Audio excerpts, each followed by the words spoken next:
In a divorce room filled with luxury and humiliation, a woman listened as the man she loved destroyed every piece of her dignity. But when she finally left that building, something unexpected changed the course of her story forever. A simple act of cruelty became the spark that revealed a secret capable of turning the game around in a devastating way. And the moment an impossible-to-ignore car stopped at the door, everyone discovered who truly held the power in that marriage. Before hearing this surprising account, don't forget to subscribe to the channel for more stories filled with justice and shocking twists. The air conditioner in the divorce lawyer's office hummed, a monotonous sound that seemed to amplify the heavy silence between them.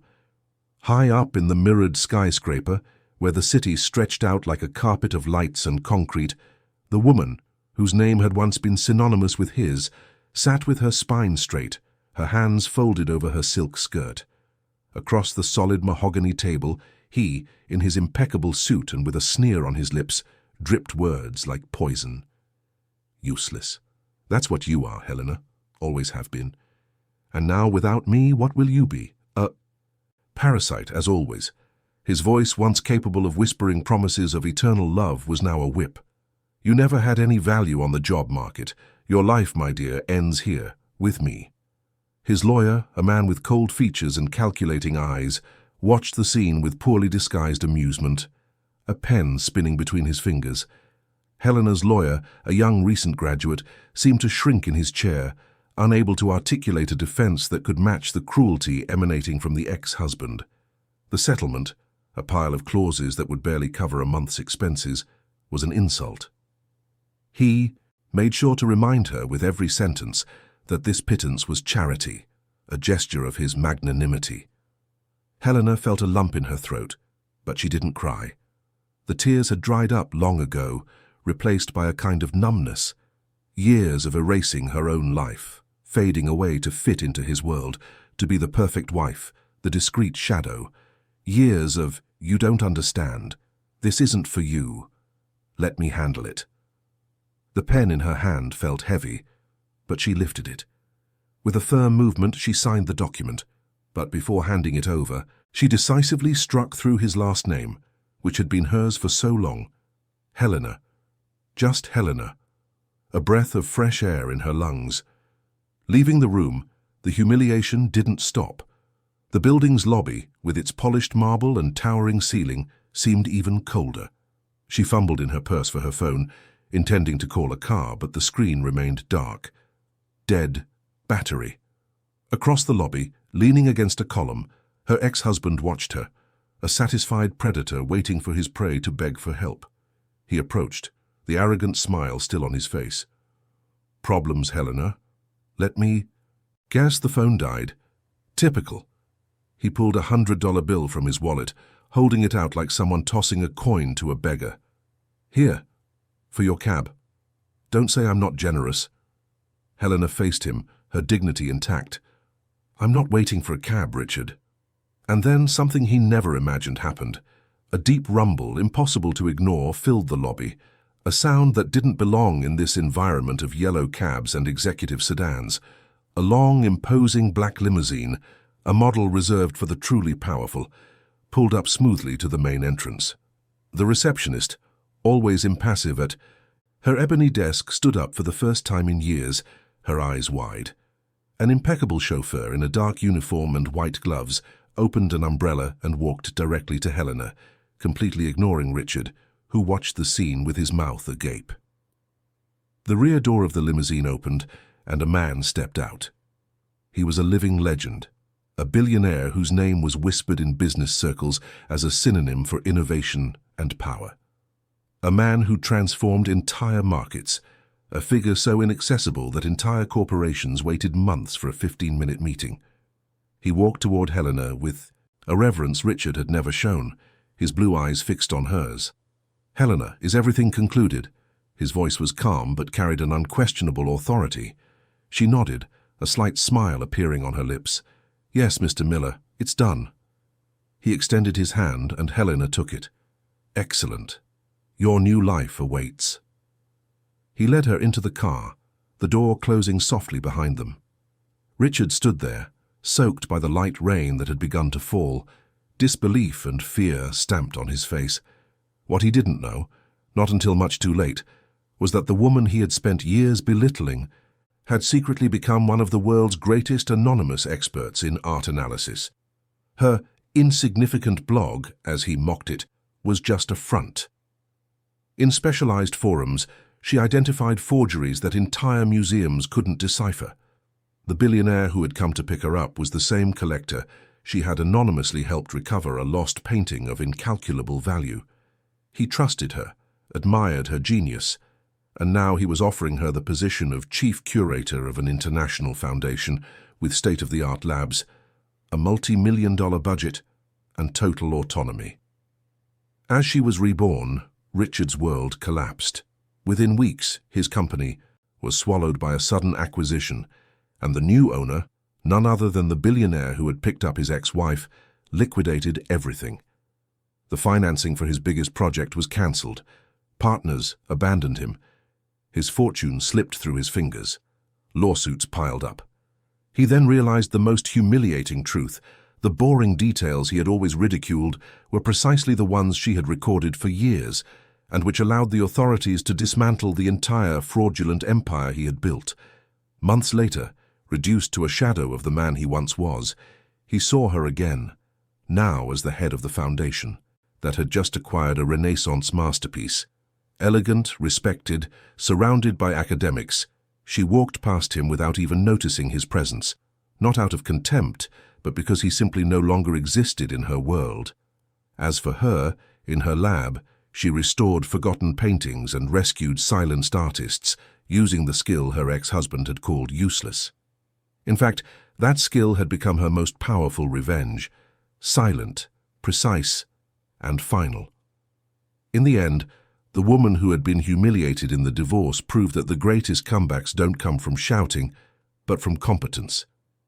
And when a billionaire came, to pick her up, it wasn't to save her.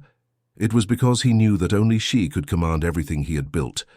The interior of the limousine was a sanctuary of luxury and silence, a stark contrast to the chaos Helena had just left behind. The soft leather upholstery welcomed her, and the subtle scent of sandalwood and new leather filled the air. Beside her, Arthur Miller, the billionaire with piercing eyes, watched the urban landscape glide by through the tinted window. He didn't seem to need words to understand the whirlwind of emotions Helena was surely feeling.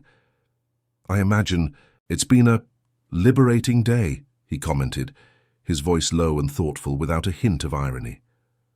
Helena took a deep breath, feeling the weight of years of oppression dissipate with each exhale. "More than liberating, Mr. Miller.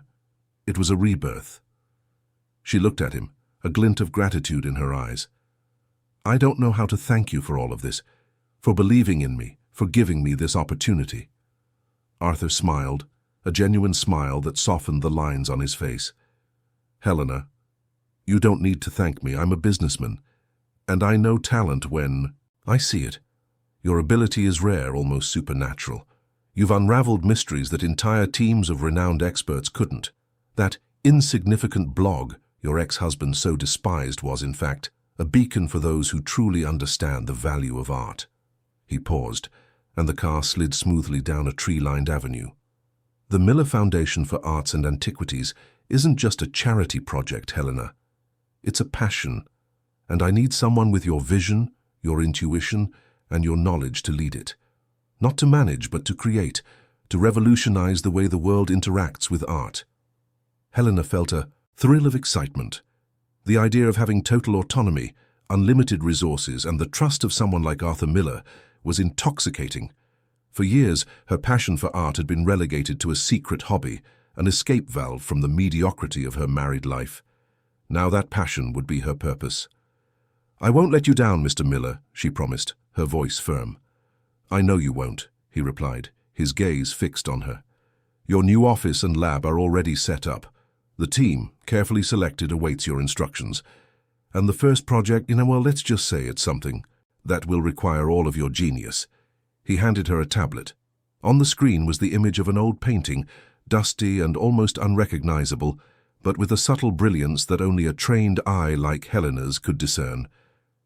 "This is the Hidden Lady, a work believed to have been lost for centuries, attributed to a Renaissance master.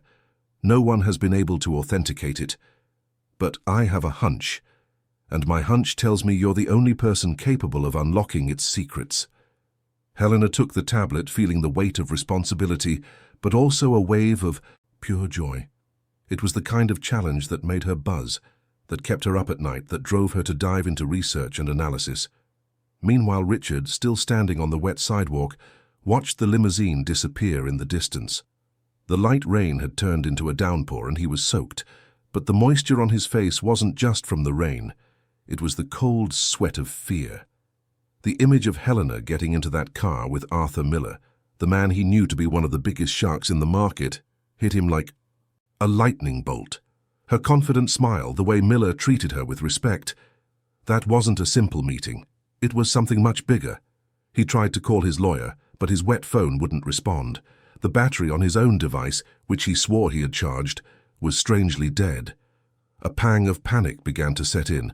He had always been the controller, the manipulator. Now it seemed the roles had been reversed in a brutal and unexpected way. In the days that followed, Richard's world began to crumble in slow motion. First, the news that Miller Enterprises had made a hostile takeover bid for his company, which he had considered untouchable. He laughed, thinking it was a joke. But the offer was serious, and the price was irresistible to the minority shareholders. Within weeks, his company, the empire he had built with so much pride, was swallowed whole, and the new owner, to his horror, was Arthur Miller. Miller's first action was to liquidate the assets of Richard's company, dismantling it piece by piece. The project of his life, a grandiose real estate development that promised to double his fortune, had its financing mysteriously cancelled. Banks that once courted him now slammed their doors. Longtime partners who had sworn loyalty vanished like smoke. Richard tried to fight back, but every door that slammed in his face seemed to bear the invisible seal of Arthur Miller. He felt like a fish out of water, not understanding how it was all happening so quickly. Where were his contacts, his favors, his power? It was then that the lawsuits began to pile up on his desk. IRS audits, investigations into questionable business practices, allegations of corruption. Details, small, boring details that he always delegated, that he considered beneath his attention. Details he had mocked when Helena tried to warn him about the importance of keeping clear and transparent records. He remembered the binders she kept, the spreadsheets she meticulously filled out, the notes she took on every transaction, every contract. He had laughed at her, calling her his personal secretary and an obsessive controller. Now he realized with a chill down his spine that those obsessions were the irrefutable proof the authorities needed to dismantle the fraudulent empire he had built. Helena wasn't just recording, she was documenting his downfall. While Richard watched his world fall apart, Helena dove headfirst into her new life. The Miller Foundation's lab was a paradise for any art historian. State-of-the-art equipment, electron microscopes, mass spectrometers, X-ray chambers. A team of restorers and scientists, all experts in their fields, awaited her with respect and admiration. The Hidden Lady was her first great challenge. The painting, shrouded in layers of darkened varnish and centuries of grime, seemed to hold deep secrets. Helena spent days and nights immersed in research, comparing brushstrokes, analyzing pigments, studying the work's history. Every stroke, every crack in the canvas, told a story, and she was determined to decipher it. Amid this frenzy of work and discovery, Helena felt a peace she had never experienced. Each day she felt stronger, more complete. The woman who had signed the divorce papers with a trembling hand was transforming into an unstoppable force, and the world, which had once seen her as the shadow of a man, was beginning to recognize her own brilliance. The revelation of the Hidden Lady's authenticity would be just the beginning. The authentication of the Hidden Lady wasn't just a triumph for Helena, it was an earthquake in the art world. Months of meticulous work in the Miller Foundation's lab culminated in a press conference that brought the industry to a standstill. With the help of cutting-edge technology and her keen intuition, Helena not only proved the Renaissance master's authorship, but also uncovered layers of overpainting that revealed unprecedented details of the work, altering the understanding of an entire period of art history. The painting, once a dusty relic, was reborn under her hands, displaying vibrant colors and an emotional depth that captivated everyone. The news spread worldwide. Newspapers and specialized magazines hailed Helena as a visionary, the decipherer of art's secrets.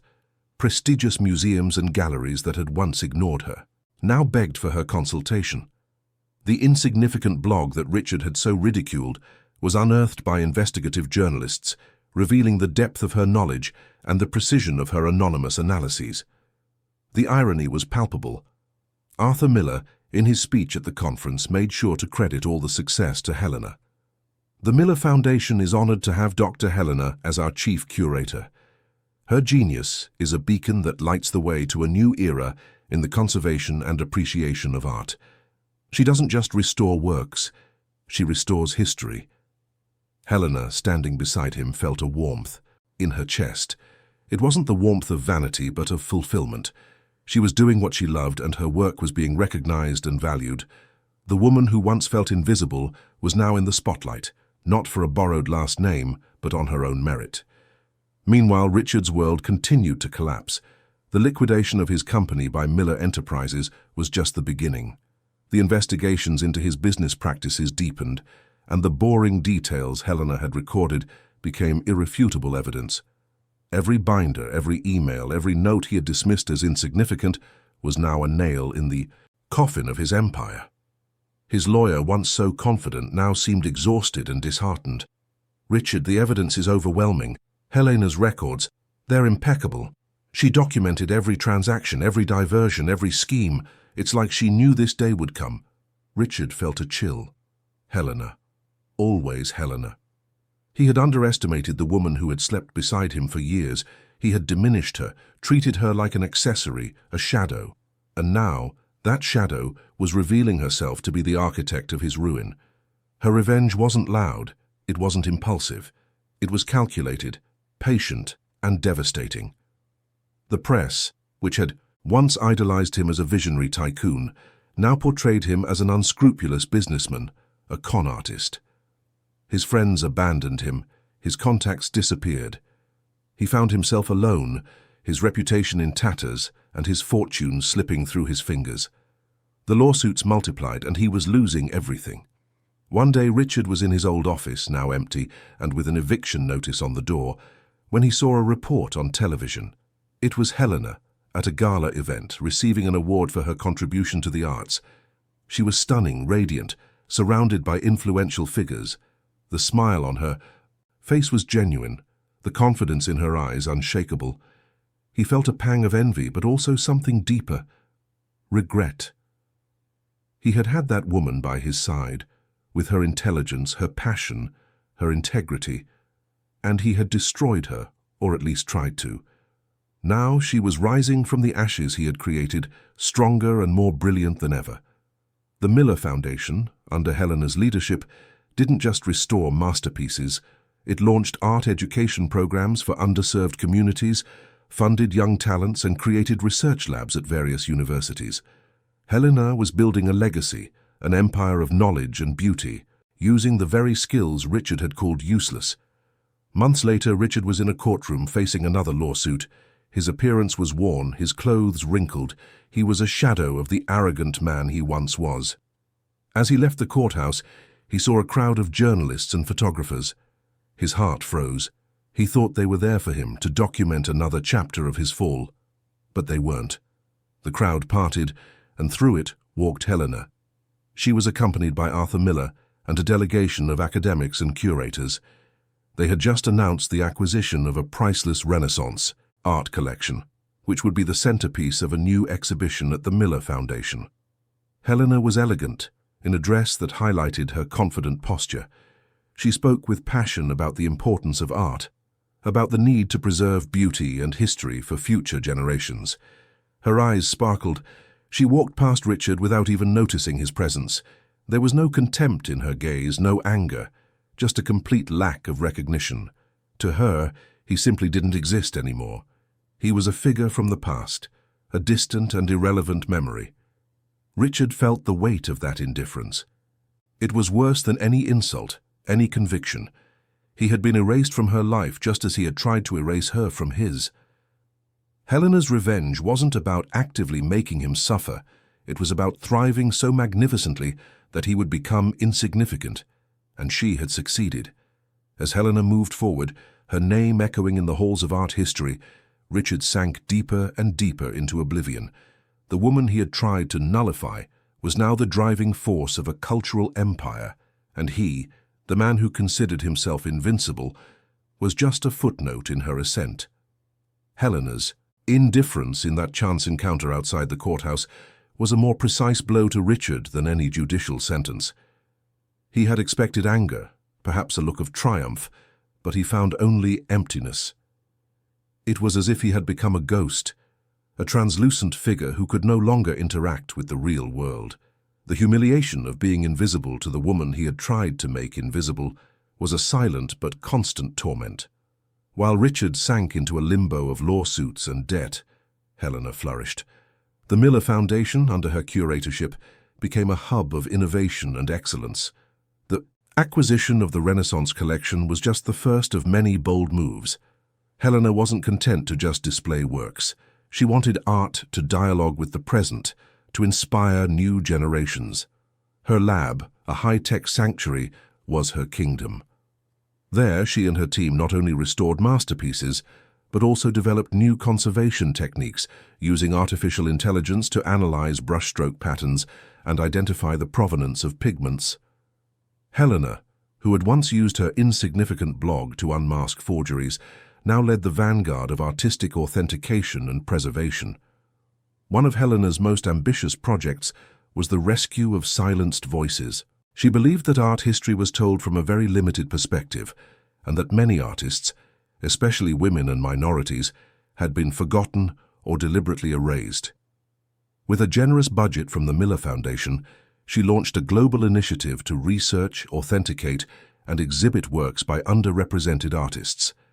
It was during one of these research projects that Helena made a discovery that moved her deeply. In a dusty archive of a small gallery in Eastern Europe, she found sketches and letters from a 19th-century female painter whose work had been attributed for decades to one of her male contemporaries. The letters revealed the artist's struggle to be recognized in a male-dominated society and the pain of seeing her work stolen and credited to another. Helena dedicated herself to this project with renewed passion. She saw a bit of herself in that forgotten artist. The difference was that now Helena had the power and resources to rewrite history. She led the team in authenticating the works, restoring damaged canvases, and organizing an exhibition that would celebrate the life and work of that painter. The exhibition, titled The Stolen Colors, was a resounding success. Art critics hailed it as a landmark in the re-evaluation of art history. The painter's story, told through her works and her own words, resonated with millions of people. Helena, in her opening speech, spoke about the importance of giving a voice to those who had been silenced, of correcting the injustices of the past. Arthur Miller, watching her from the back of the crowded auditorium, felt immense pride. He had invested in talent, and Helena had exceeded all his expectations. The Miller Foundation was no longer just an institution. It was a movement, a force for change in the art world. While Helena reaped the rewards of her work and passion, Richard lived in a bureaucratic nightmare. His assets were frozen, his bank accounts blocked. He was forced to sell his mansion, his luxury cars, his works of art, the ones that weren't forgeries, of course. With each auction, each forced sale, he felt a piece of his identity slip away. He tried to get back on his feet, to seek new business, but his name was tarnished. No one wanted to be associated with him. The boring details that Helena had documented were not just evidence for the authorities, they were a public testament to his dishonesty. One day, Richard was in a modest cafe reading an old newspaper when he saw a photo of Helena. She was in Paris, next to the President of France, receiving a decoration for her contribution to culture. The image of her, smiling, confident, with the glow of the Eiffel Tower in the background, contrasted brutally with his own reality. He, who had once called her useless, was now the useless one. He thought about how everything had changed. The woman he had tried to break had become an international figure, a leader, an inspiration. And he, the man who considered himself the pinnacle of success, was on the brink of bankruptcy, a social pariah. Helena's revenge was not a single act, but a continuous process of her own ascent, which, by contrast, revealed the depth of his fall. She didn't need to shout or even look at him. Her existence, her success, her happiness were the most severe punishment he could receive. Helena, in her lab, restored forgotten paintings and rescued silenced artists, using the skill her ex-husband had called useless. In fact, that skill had become her most powerful revenge, silent, precise, and final. Helena's next great discovery came not from a dusty archive or a forgotten canvas, but from a series of ancient and enigmatic documents that Arthur Miller had acquired at a secret auction. They were the diaries and correspondence of a 17th-century art collector, an obscure man, but with surprising connections to the great masters of the era. Miller, with his sharp intuition, felt there was something more there than simple historical notes, and entrusted Helena with the task of deciphering the mystery. Helena dove into the documents with the same passion she dedicated to works of art. The yellowed pages, written in an ornate script, revealed not only the collector's life but also clues about a secret network of patrons and artists operating on the fringes of the official academies. What intrigued Helena most was the recurring mention of a Circle of the Moon, a group of artists who met in secret to discuss innovative techniques and themes considered heretical by the church of the time. With each deciphered line, Helena felt she was uncovering a lost chapter of art history. The clues were subtle, hidden in metaphors and codes, but her sharp mind and vast knowledge of the era's iconography and symbology guided her.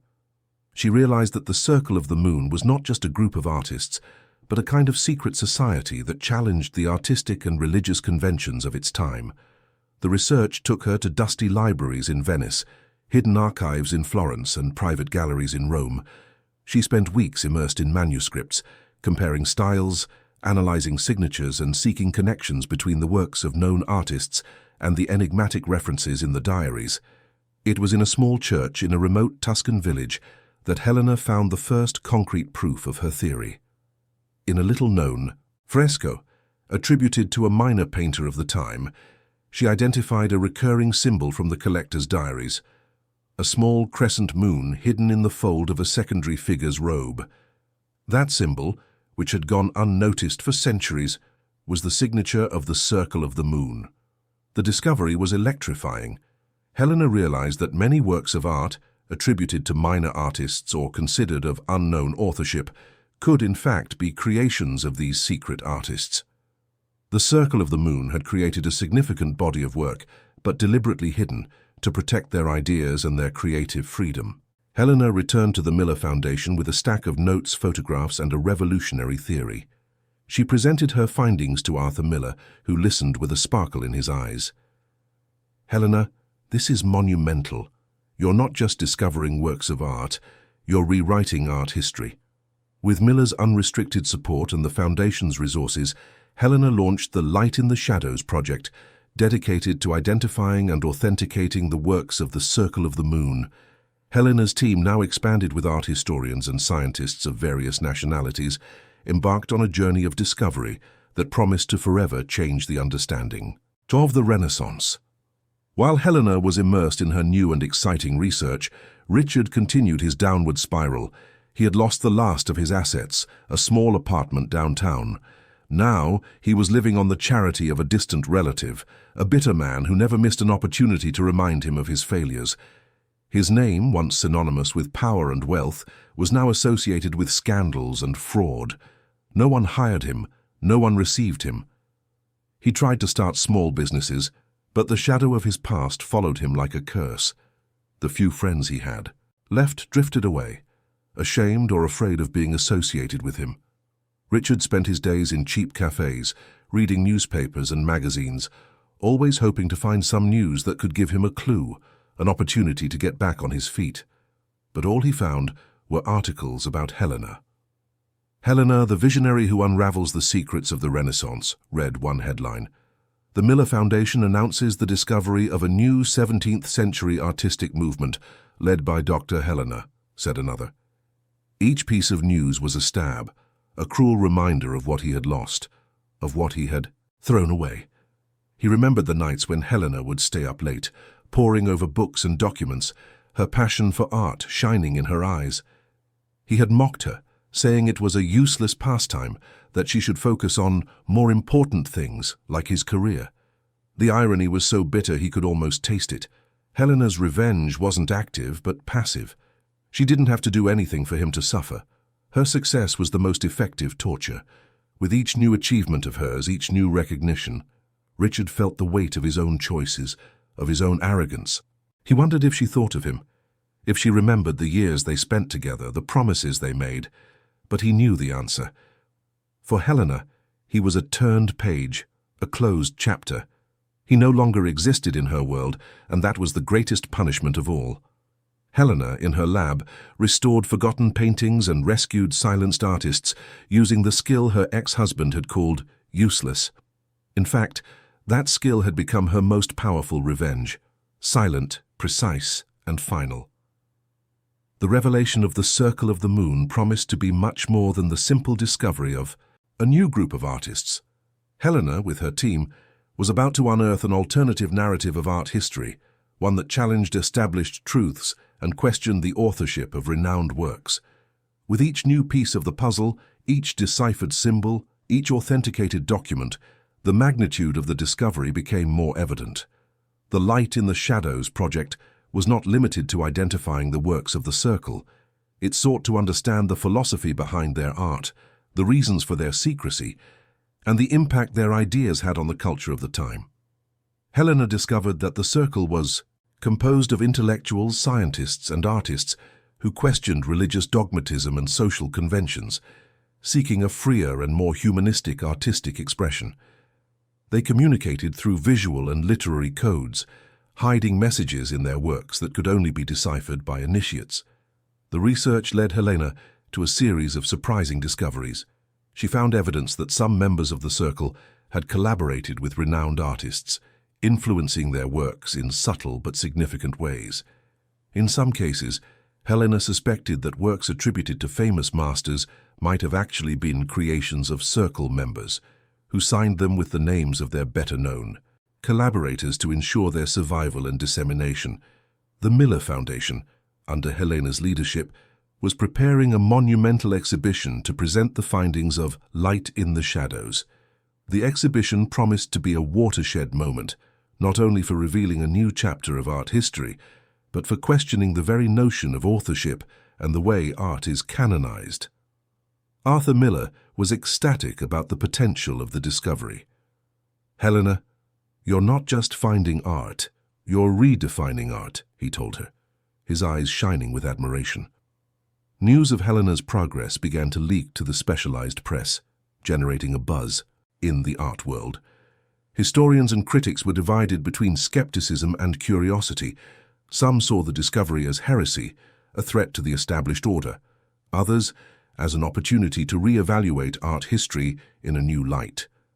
While the art world prepared for Helena's revolution, Richard sank even deeper into his own misery.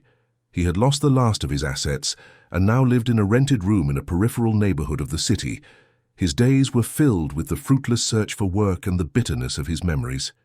He spent hours at the public library, not to seek knowledge but to escape reality. He flipped through newspapers and magazines, and invariably he found Helena's name. Each article, each photo, was a painful reminder of her ascent and his own fall. One day, he read an article about the upcoming exhibition at the Miller Foundation, Light in the Shadows. The article described Helena's discoveries about the Circle of the Moon and the impact it would have on art history. Richard felt a pang of envy, but also a strange fascination. He, who had always despised art as a useless pastime, now found himself eagerly reading about his ex-wife's discoveries. He remembered the nights when Helena would talk enthusiastically about Renaissance symbolism, about the secrets hidden in paintings. He had ignored her, silenced her. Now she was revealing secrets that could change the understanding of centuries of history. Richard tried to approach old contacts, hoping to get a job, anything to get him out of that situation, but his name was poison. Doors closed before he could even knock. He was a pariah, a reminder of what happened when you crossed the path of Arthur Miller and, by extension, Helena. The irony was that, in his fall, Richard began to see the world differently. The arrogance that had blinded him for so many years began to dissipate, replaced by a bitter clarity. He realized that true wealth was not in money or power, but in knowledge, in passion, in the ability to create and inspire. He remembered a conversation he had with Helena years ago when she tried to convince him to invest in a project to restore an old church. He had laughed at her, saying it was an investment with no return. Now he saw the beauty of that church, the history it held, the intrinsic value that went beyond any figure. Helena's revenge wasn't about actively making him suffer. It was about thriving so magnificently that he would become insignificant. And she had succeeded. But beyond that, she had, unintentionally, planted a seed of reflection in Richard. He wouldn't become a better man overnight, but the seed was there. Helena, in her lab, restored forgotten paintings and rescued silenced artists, using the skill her ex-husband had called useless. In fact, that skill had become her most powerful revenge. Silent, precise, and final. The Light in the Shadows exhibition opened at one of New York's most prestigious museums under the auspices of the Miller Foundation. The anticipation was palpable. Art critics, historians, collectors, and the general public crowded the galleries, eager to witness the revolution Helena promised. The global media was present, with cameras and microphones pointed at every detail. Helena, impeccable in a navy blue silk dress, walked through the galleries, explaining each work with contagious passion. Beside her, Arthur Miller watched her with a glint of pride in his eyes. The exhibition was a masterpiece of curatorship, combining the newly authenticated works of the Circle of the Moon with historical documents, sketches, and scientific analyses that proved Helena's theory. The centerpiece of the exhibition was a large-format painting previously attributed to a minor artist, but which Helena had proven to be the masterpiece of one of the Circle's leaders, a woman whose name had been erased from history. The painting, masterfully restored, revealed an innovative technique and an emotional depth that rivaled the great masters of the era. In it, the crescent moon symbol was discreetly inserted, a seal of authorship that challenged centuries of erroneous attributions. The initial reaction was one of awe. Visitors lingered before the works, absorbing the beauty and the history they told. The critics, initially skeptical, began to murmur words of admiration. Helena's narrative, supported by irrefutable evidence, was convincing. She wasn't just presenting new works, she was rewriting art history, giving a voice to artists who had been silenced. However, not everyone was ready to accept the revolution. A group of conservative art historians who had dedicated their lives to defending traditional attributions rose in protest. They accused Helena of revisionism, of sensationalism, of disrespecting tradition.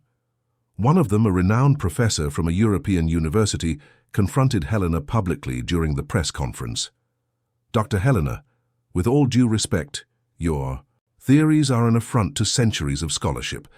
How can a single person, based on a few symbols and obscure documents, overturn the consensus of generations of experts?" Helena, with her characteristic calm, replied, "Professor, art history is not static. It is a constantly evolving field, and new evidence requires new interpretations. The generations of experts you mention also ignored the voices of many artists, especially women, due to prejudice or a lack of tools to decipher their secrets. Our scientific analyses, combined with the interpretation of the documents, are irrefutable. Art is not a dogma. It is a continuous search for truth and beauty." Helena's response was applauded by a large part of the audience. The controversy, instead of harming the exhibition, only increased interest in it. Light in the Shadows became the topic of the moment, generating heated debates in universities, galleries, and the media. While Helena defended her discoveries with passion and intelligence, Richard watched everything from afar, through a television in a roadside bar. He had managed to get a temporary job as a kitchen helper, and the bar was his refuge after long hours of work. He saw Helena on the screen, confident, articulate, facing her detractors with a dignity he had never possessed. He remembered how she used to stutter in public, how he had discouraged her from expressing her opinions, saying she didn't have a knack for it. The image of her now was a cruel mirror of his own failings. The anger he felt for her began to mix with a pang of admiration and even a strange pride. He had been married to that woman. He had shared his life with her. And he had underestimated her in a way that now seemed unbelievable. Richard's fall was complete. He had lost everything: money, power, reputation. But somehow Helena's ascent was beginning to teach him something. He saw her passion, her dedication, her integrity, and for the first time in a long time, he wondered if there was more to life than accumulating wealth and power. He was still a bitter man, but the seed of reflection, planted by Helena's indifference and watered by her success, was beginning to germinate. He didn't know what he would do with this new perception, but he knew he could no longer ignore it. Helena in her lab restored forgotten paintings and rescued silenced artists, using the skill her ex-husband had called useless. In fact, that skill had become her most powerful revenge: silent, precise, and final. The Light in the Shadows exhibition would continue to generate debates and redefine art history. But what would come next for Helena? And for Richard, was there any chance of redemption, or was he doomed to live in the shadow of her success? The Light in the Shadows exhibition not only redefined art history, but also Helena's trajectory. The resounding success of the show, despite initial resistance from some conservative sectors, solidified her reputation as one of the most brilliant and innovative minds in the field of curatorship and artistic research. The Miller Foundation, under her leadership, became a beacon of the avant-garde, attracting the best talents and the most ambitious projects. Helena, however, did not get carried away by fame. She remained focused on her mission: to unravel the secrets of art, to give a voice to the silenced, and to make knowledge accessible to all. Her lab continued to be her refuge, the place where the magic happened. She spent hours poring over manuscripts, analyzing pigments, deciphering codes, always in search of the next great discovery. The controversy surrounding the Circle of the Moon ended up benefiting the exhibition, attracting even more public and generating a healthy debate about the nature of authorship and art history. Helena, with her eloquence and her solid base of evidence, managed to convince most of the skeptics. Light in the Shadows traveled to other major cities around the world, always with the same public and critical success. Amid this professional effervescence, Helena's personal life also found a new rhythm. She had built a circle of friends and colleagues who admired and supported her. Arthur Miller, her mentor and partner, was a constant presence, a confidant and an encourager. The relationship between them was one of deep respect and mutual admiration, a partnership that transcended the professional.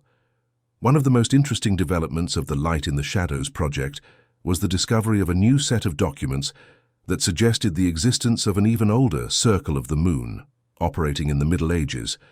These documents, written in archaic Latin and filled with alchemical symbols, pointed to a network of artists and thinkers who challenged the norms of the Church long before the Renaissance. Helena felt a thrill of excitement. It was as if history was unfolding before her eyes, revealing layer upon layer of secrets. She knew that this new research would be even more challenging, requiring a deep dive into a little understood period of art history. But she was ready. While Helena was preparing for her next great intellectual adventure, Richard continued his journey of forced self-reflection. The job as a kitchen helper didn't last long. He didn't have the patience or the humility for the exhaustive and poorly paid routine. He ended up in an even more precarious job, as a night janitor in a commercial building. The nights were long and lonely. As he swept empty corridors and cleaned silent offices, Richard's mind wandered. He thought of Helena, of her meteoric rise, of how she had transformed into the woman he never imagined she could be. He remembered the words he had uttered in the divorce lawyer's office, calling her useless, a parasite. The irony was a slow but effective poison. He began to read the newspapers and magazines he found in the office trash cans. Not just the news about Helena, but articles about art, history, science. He, who had always boasted of his Practicality and his contempt for intellectual matters now found himself absorbing knowledge, trying to understand the world Helena inhabited. He came across an article about the importance of preserving historical heritage, about how art was a reflection of the human soul. He remembered how he had disdained Helena's efforts to preserve an old mural in a building he intended to demolish to build a parking lot. At the time, he only saw the profit. Now, he saw the loss. The bitterness was still there, but it was beginning to be eroded by a new emotion: regret. Not regret for having lost money, but regret for having been such a small blind man. He had had the chance to share his life with an extraordinary woman, and he had treated her with contempt. One night, while cleaning a lawyer's office, he found a book on the history of Renaissance art. It was an old book, with colorful illustrations and detailed texts. He took it, hid it in his backpack, and took it home. In the solitude of his rented room, he began to flip through the pages, to get lost in the stories of the artists, in the techniques, in the colors. He was not seeking redemption, nor a way back to wealth. He was seeking something he didn't even know what it was, but that seemed to be connected to that emptiness he felt in his soul. Art, which he had so despised, was beginning to fill that void. Helena, in her lab, restored forgotten paintings and rescued silenced artists, using the skill her ex-husband had called useless. In fact, that skill had become her most powerful revenge: silent, precise, and final. Richard's journey toward self-knowledge was slow and painful. He did not yet know that soon an unexpected event would put him back on Helena's path in a way that neither of them could predict. The research on the medieval Circle of the Moon proved to be a fascinating labyrinth of symbols, manuscripts, and works of art that challenged the orthodoxy of the Middle Ages. Helena and her team, now expanded with paleographers and experts in medieval symbology, delved into monastic libraries and forgotten archives, unearthing evidence of a network of thinkers and artists who, under the cloak of faith, explored ideas considered heretical. With each new discovery, the image of a group of courageous and visionary individuals formed. They used art not only as an aesthetic expression, but as a vehicle to transmit forbidden knowledge, question dogmas, and preserve wisdom that the Church tried to suppress. Helena found clues that these medieval artists, like their Renaissance successors, inserted codes and hidden messages in their works, which could only be deciphered by those who held the key to the knowledge. One of the most impactful findings was a set of illuminations in a seemingly harmless liturgical manuscript, which Helena identified as a precise star map, far more advanced than the official astronomical knowledge of the time. The stars and constellations, drawn with surprising precision, formed a pattern that, when superimposed on other documents, revealed the location of ancient places of worship and, more intriguingly, of hiding places for other manuscripts and artifacts. The discovery of the medieval Circle of the Moon was not just a matter of art history, it was a matter of the history of thought. Helena was unearthing an underground current of knowledge that had flowed for centuries, challenging the established power and preserving a more plural and complex worldview. Arthur Miller was euphoric. "Helena, you are unraveling the true history of humanity, not just the history of art. This is something that transcends museums and galleries. This is about the legacy of human thought." The Miller Foundation was preparing a new exhibition, tentatively titled Echoes of the Moon, The Secret Art of the Middle Ages. The expectation was even greater than for Light in the Shadows. The academic community was divided between excitement and skepticism, but no one could deny the potential impact of Helena's discoveries. While Helena was at the peak of her career, Richard continued his life as a night janitor. The book on Renaissance art that he had borrowed from the lawyer's office became his constant companion. He read and reread it, fascinated by the stories, the techniques, the beauty that he had ignored for so long. He began to visit museums and galleries on his days off. Not the big museums where admission was expensive, but the small neighborhood galleries, the free exhibitions. He observed the people, the works, and felt a strange connection to that world that was once so alien to him. One night, while cleaning an art historian's office, He found an old newspaper article with a photo of Helena. It was from a time when she was still a student, participating in an archaeological dig in a small town in Italy. The article mentioned a mysterious artifact that had been found but had later disappeared.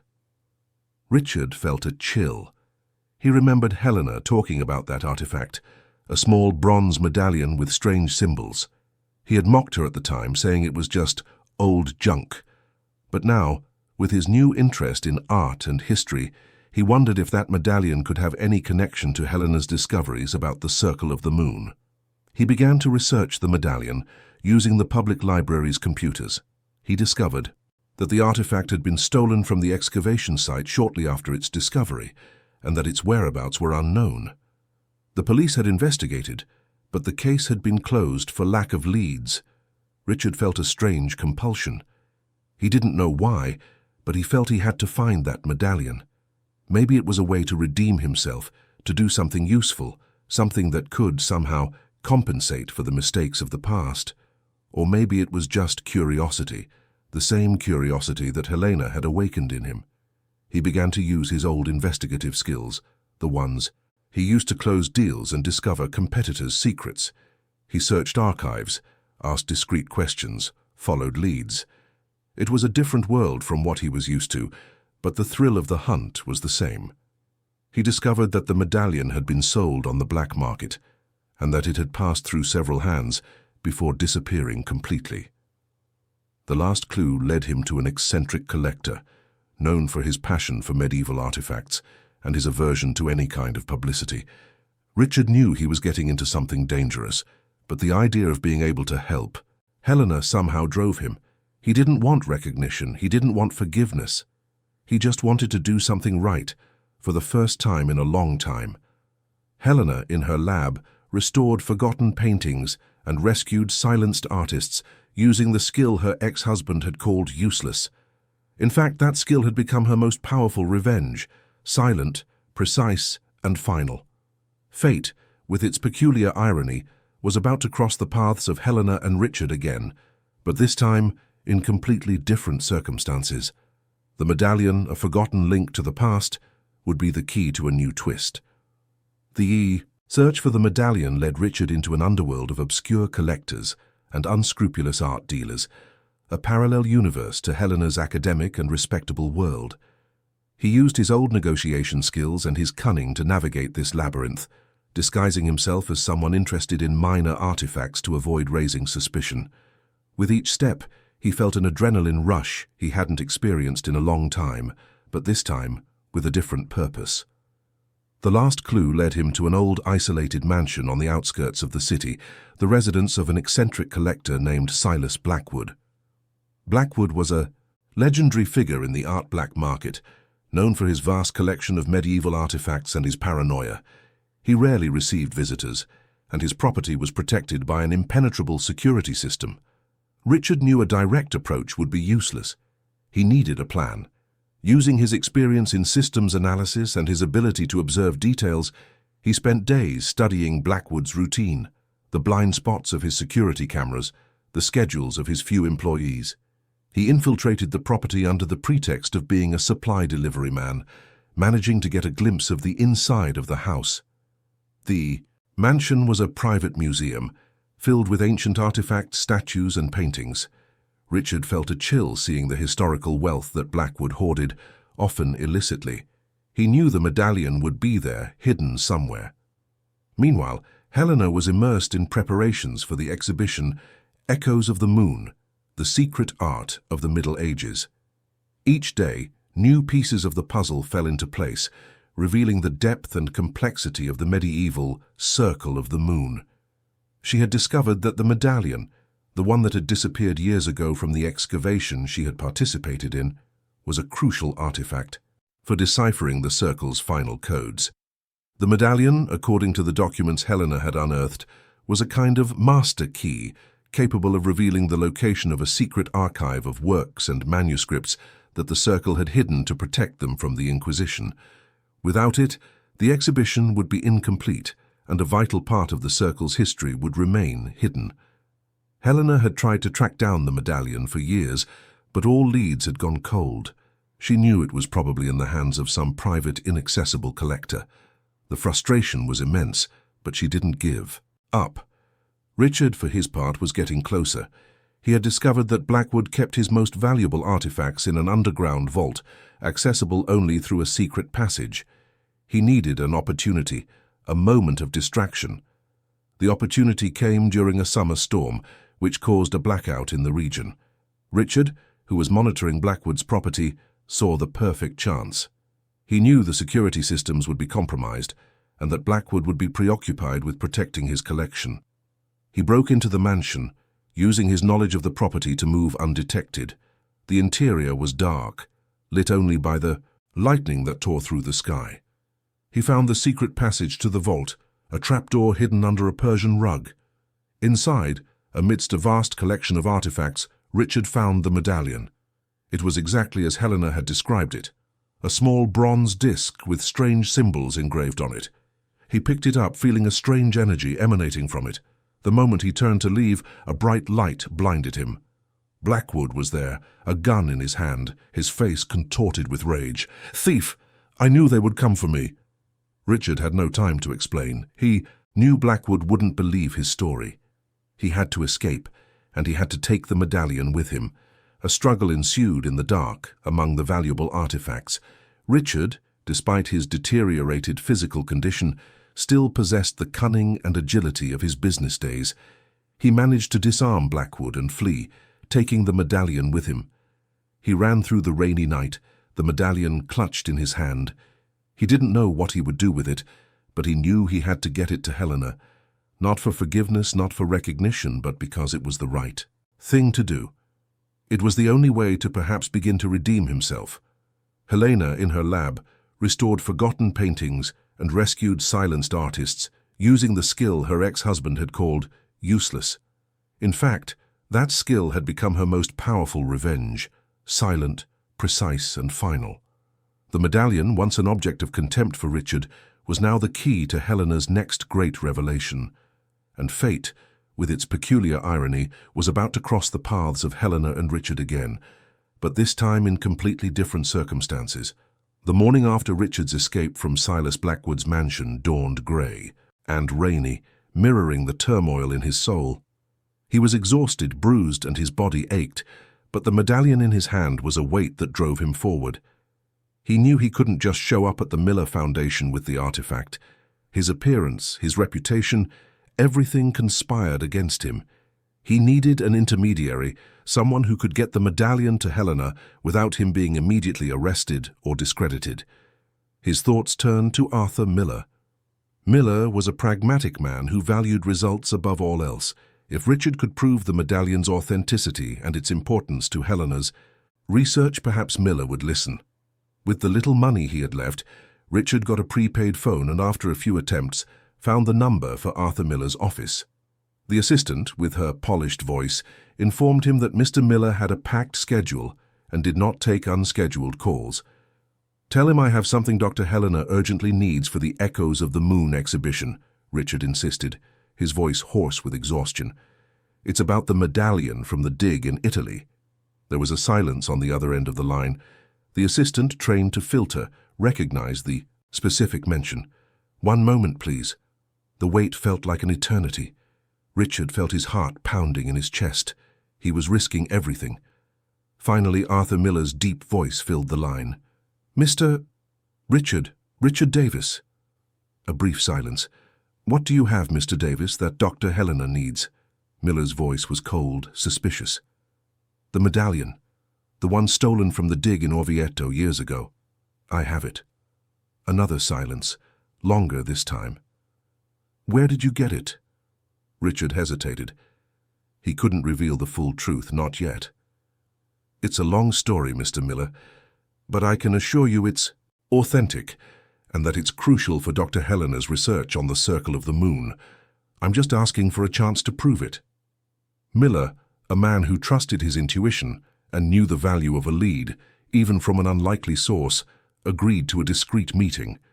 "Come to my office in an hour, alone, and don't try anything funny, Mr. Davis. I have resources you can't imagine." Richard arrived at the Miller Foundation building. the same skyscraper where Helena had signed their divorce. He felt a knot in his stomach. The receptionist, the same one who had once seen him leave humiliated, now looked at him with suspicion. But Arthur Miller's name opened the doors. In Miller's office, the atmosphere was tense. The billionaire sat at his desk, with Helena by his side. She looked at him with a mixture of surprise, skepticism, and a hint of something Richard couldn't identify. Her eyes, once full of contempt, now held a cautious curiosity. "Mr. Davis," Miller began without preamble, "where is the medallion?" Richard took the artifact from his pocket, placing it carefully on the desk. The darkened bronze with its enigmatic symbols seemed to gleam under the office light. Helena picked up the medallion with gloved hands, her eyes fixed on the details. She turned it over, examined every engraving, every imperfection. Her fingers traced the symbols, and a spark of recognition lit up her gaze. "It's him," she whispered, almost to herself. "It's the Orvieto medallion." Miller watched Helena's reaction. "How did you get it, Mr. Davis?" Richard then told his story. Not the full version, but enough to explain how he had tracked the medallion to Silas Blackwood and how he had recovered it. He omitted the details of the break-in, focusing on the artifact's importance to Helena's research. Helena, who listened attentively, noticed the sincerity in his voice, the passion with which he spoke about the medallion's importance. It was a passion she recognized, the same one that drove her. "I didn't do this for you, Helena," Richard said, his eyes meeting hers. "I did it because I realized its value, the value of history, of art, and I knew you were the only person who could unlock its secrets." Helena felt a shiver. His words, though spoken with a certain roughness, carried a weight she hadn't expected. She saw a glimpse of the man. He could have been before ambition and arrogance consumed him. Miller, ever pragmatic, intervened. "Mr. Davis, do you understand the gravity of your actions? Breaking into a property, even to recover a stolen artifact, is a crime."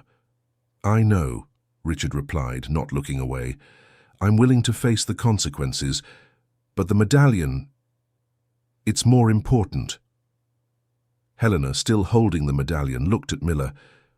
"Arthur, this artifact is the key to the Circle of the Moon's secret archive. It could change everything we know about the Middle Ages. We need it." Miller pondered for a moment. He saw the inestimable value of the medallion, Helena's passion, and Richard's strange redemption. "Very well, Mr. Davis. We will protect the medallion and use it for the exhibition. As for your actions, we'll see what we can do. But don't expect a red carpet." Richard nodded. He expected nothing. Just the chance to have done something right, to have contributed to something bigger than himself. Helena, in her lab, restored forgotten paintings and rescued silenced artists, using the skill her ex-husband had called useless. In fact, that skill had become her most powerful revenge, silent, precise, and final. The medallion was back, and, with it, the promise of new revelations. But Richard's presence, however brief, had left a mark. Helena's indifference had been broken, replaced by a complex mix of emotions. The medallion, once in Helena's possession, proved to be an artifact of surprising complexity and beauty. It wasn't just an object with engraved symbols. It was an intricate mechanism, a kind of cryptographic key. In her lab, with the help of her team of scientists and restorers, Helena began to unravel its secrets. The surface of the medallion, which appeared solid, actually opened into several concentric layers, each revealing new symbols and carvings. By rotating and aligning these layers in a specific sequence, following clues found in the Renaissance collectors' diaries and medieval manuscripts, the medallion projected a beam of light. This beam, when directed at ancient maps Helena had collected, revealed precise geographical coordinates. The coordinates pointed to a remote location in the Umbrian mountains of Italy, not far from Orvieto, where the medallion had originally been discovered. It was a hard-to-reach area, with caves and ruins of ancient hermitages. Helena felt a shiver down her spine. The Circle of the Moon was not just a society of artists. It was a secret network with carefully planned hiding places. Arthur Miller, upon being informed of the discoveries, immediately mobilized a team of archaeologists and security experts to accompany Helena on the expedition. The Miller Foundation would spare no expense to solve this mystery. While Helena prepared for the expedition, Richard's brief presence at the Miller Foundation had left a mark. The indifference she felt for him had been broken. It wasn't anger nor resentment, but a strange mix of surprise and a hint of curiosity. The man she knew had transformed, and not just physically. There was something in his eyes, a newfound humility that intrigued her. Miller, ever observant, noticed the change in dynamics. He had discreetly resolved the issue of Richard with Blackwood, using his contacts to avoid major legal problems, but making it clear that Richard was on a kind of probation. He had offered Richard a temporary job at the foundation, in a low-level administrative role, far from the glamour of the galleries, but one that would give him a salary and a roof over his head. It was a way to keep him under control and perhaps to test his true change. Richard accepted the job, with a gratitude he never imagined he would feel. Cleaning archives, organizing documents, making copies, tasks he once would have considered humiliating, were now an opportunity to be close to the world Helena had built. He watched Helena from afar, in her lab, the passion in her eyes, the dedication in her work. He saw the respect she inspired in her team, the admiration of Arthur Miller. He remembered the times he had ridiculed her for her passion for art, for her obsessions. Now he saw the beauty and importance of what she did. He read the articles about her discoveries, the debates she generated, and felt a strange, almost paternal pride. One afternoon, Helena found him in the archive room, organizing boxes of old documents. "Richard," she said, her voice soft, "I wanted to thank you for the medallion. It was crucial." Richard turned, surprised. "No need to thank me, Helena. I just wanted to help." There was an awkward silence. Helena watched him. "You seem different." He gave a bitter smile. "Life has its ways of teaching us, doesn't it? I lost everything, Helena, and in the process maybe I found something." She nodded. "I see." She hesitated for a moment. "I'm going to Italy, to the Umbrian Mountains. The medallion led us to a hiding place of the Circle of the Moon. It's a dangerous expedition." Richard felt a shiver. "Be careful, Helena." She looked him in the eyes. "I've always been careful, but now I have a purpose." The conversation was brief, but significant. Helena felt that a bridge was being built, a new form of communication between them. It wasn't about the past, but about the present, about the possibility of a different future. Helena left for Italy with her team, leaving Richard behind in his new role as an archive clerk. He continued his work, but now with a new perspective. He knew that somehow he had contributed to Helena's journey, and that for him was a form of redemption. Helena, in her lab, restored forgotten paintings and rescued silenced artists, using the skill her ex-husband had called useless. In fact, that skill had become her most powerful revenge, silent, precise, and final. The expedition to the Umbrian Mountains promised to be Helena's most challenging yet. What would she find in that secret hiding place? And how would this discovery affect not only art history, but also Helena's life and indirectly Richard's? The expedition to the Umbrian Mountains was everything Helena had hoped for and more. The Miller Foundation team, composed of archaeologists, art historians, restorers, and security experts, faced steep trails and dense vegetation, guided by the coordinates revealed by the medallion. The site was a hidden valley, accessible only through a narrow and almost imperceptible passage, which opened into a series of natural caves. Inside the largest of the caves, the team found what appeared to be an ancient rock-hewn monastery. The walls were adorned with faded but still visible frescoes depicting biblical scenes with a peculiar iconography filled with symbols of the Circle of the Moon. It was clear that this place had been a sanctuary, a refuge for the artists and thinkers who challenged the norms of the time. The most impactful discovery, however, was in a secret chamber, sealed by a disguised stone door. Upon opening it, the team came face to face with a priceless treasure, a complete archive of the medieval Circle of the Moon. There were illuminated manuscripts, treatises on philosophy and science, musical scores, architectural sketches, and most surprisingly, a vast collection of paintings and sculptures, many in perfect condition. Helena felt an overwhelming emotion. It was as if she were touching history, feeling the presence of those artists who, for centuries, had remained in the shadows. The works revealed a technical sophistication and an intellectual depth that challenged the traditional view of the Middle Ages as a period of obscurantism. The Circle of the Moon had preserved and developed knowledge that the outside world had forgotten or suppressed. Among the manuscripts, Helena found a personal diary of one of the Circle's leaders, a woman named Isabella. Her notes revealed not only the challenges of being a female artist and thinker in a patriarchal society, but also the passion, courage, and resilience that drove her. Isabella wrote about the importance of freedom of thought, the search for truth and beauty as a form of resistance. The discovery of the medieval Circle of the Moon archive was a landmark in the history of art and archaeology. The news spread quickly, generating a frenzy in the global media. The Miller Foundation, and Helena in particular, were hailed as responsible for one of the greatest discoveries of the century. While Helena was in the spotlight, Richard continued his discreet work at the Miller Foundation. He read the news about the expedition, saw the photos of the caves and artifacts, and felt a pang of pride. He had contributed to this somehow. His job as an archive clerk put him in contact with a vast amount of information about the Foundation, about Helena's projects, about the art world. He who had once despised knowledge now absorbed it eagerly.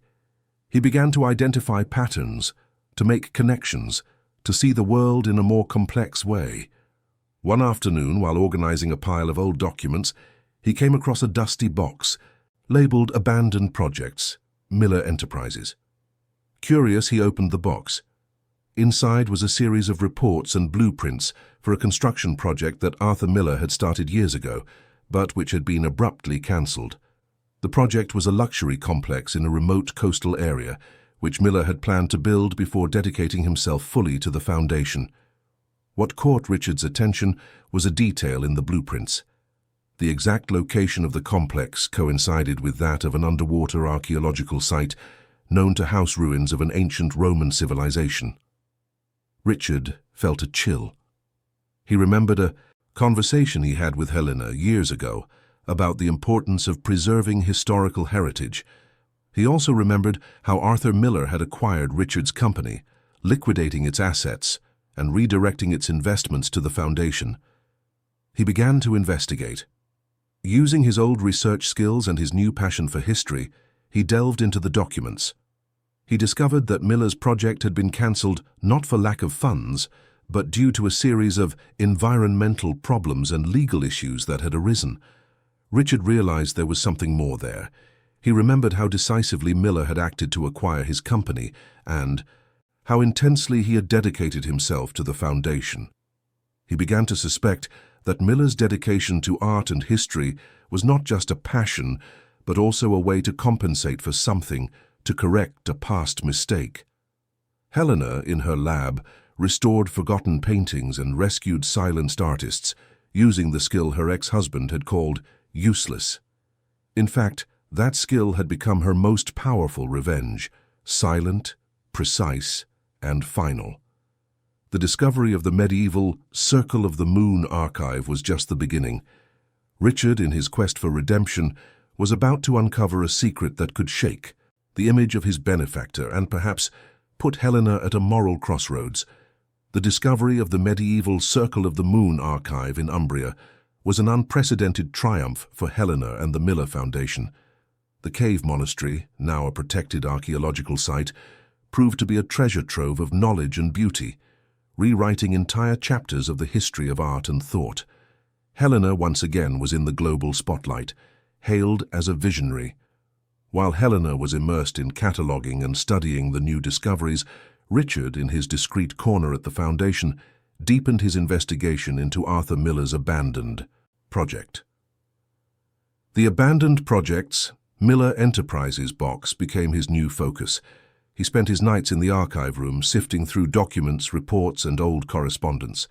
What he discovered was a complex web of interests, Miller's coastal project, which aimed to build a luxurious resort, had been halted not only for environmental reasons, but for a series of irregularities in land acquisition and permits.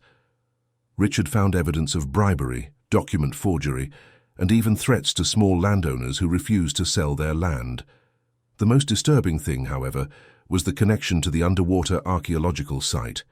The initial reports, from Miller Enterprises, had downplayed the importance of the Roman ruins, classifying them as remains without historical relevance.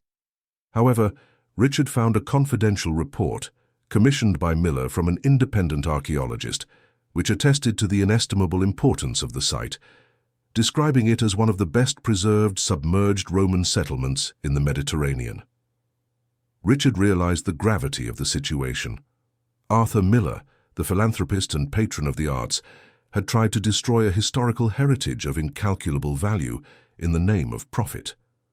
The Miller Foundation, which was now a beacon of conservation and research, had been, in its origin, an attempt to clean up the image of a man who had almost committed a crime against history. The irony was brutal. Helena, who dedicated her life to rescuing the past, was working for a man who had tried to erase it. Richard felt a knot in his stomach. He had clung to the idea that Miller was a benefactor, a man who had given him a second chance. Now he saw a dark side, a hypocrisy that shocked him. He knew that this information could destroy Miller's reputation and, by extension, shake the Miller Foundation and Helena's work. He found himself at a moral crossroads. Should he reveal the truth, risking everything Helena had built, or should he remain silent, becoming an accomplice to a lie? The decision was agonizing.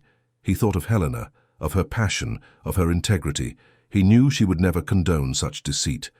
He thought of his own journey, of his quest for redemption. He had promised himself he would do the right thing, no matter the cost.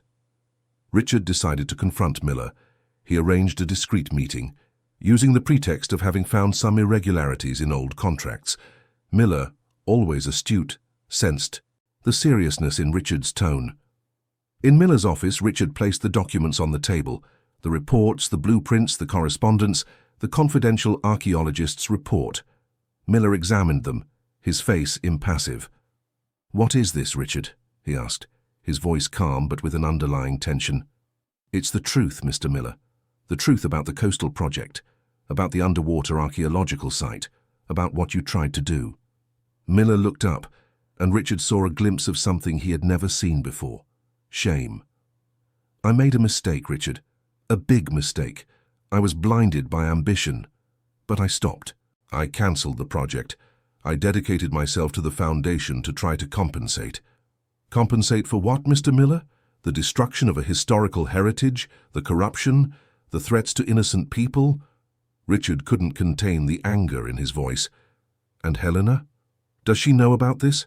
Does she know that the man she admires, the man who rescued her, is the same one who almost destroyed an archaeological site of inestimable value?" Miller sighed. "No, she doesn't know, and I don't want her to know. I deeply regret what I did. The Miller Foundation is my attempt at redemption. It's my way of trying to do the right thing." Richard stared at him. "And what do you expect me to do with this, Mr. Miller? Pretend I didn't see anything? Become an accomplice to your lie?" Miller looked him in the eyes. "I don't expect anything, Richard, but I ask that you consider the impact this revelation would have on the Foundation, on Helena's work. She is at the peak of her career, about to change art history. This revelation could destroy everything." Richard felt the weight of the decision. He had sought redemption, but now he was faced with a choice that could have devastating consequences for the woman who in a way had inspired him to change. Helena, in her lab, restored forgotten paintings and rescued silenced artists, using the skill her ex-husband had called useless.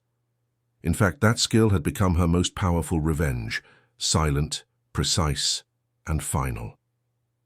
The truth about Arthur Miller was a ticking time bomb. Richard was holding the detonator. Loyalty, morality, and the future of the Miller Foundation were at stake. Miller's office was immersed in a heavy silence, broken only by the distant hum of the air conditioning. Richard felt the weight of the documents in his hands, the weight of the truth they contained. The revelation of Arthur Miller's hypocrisy was a blow, not just to the billionaire's image, but to the Miller Foundation itself, the sanctuary Helena had built.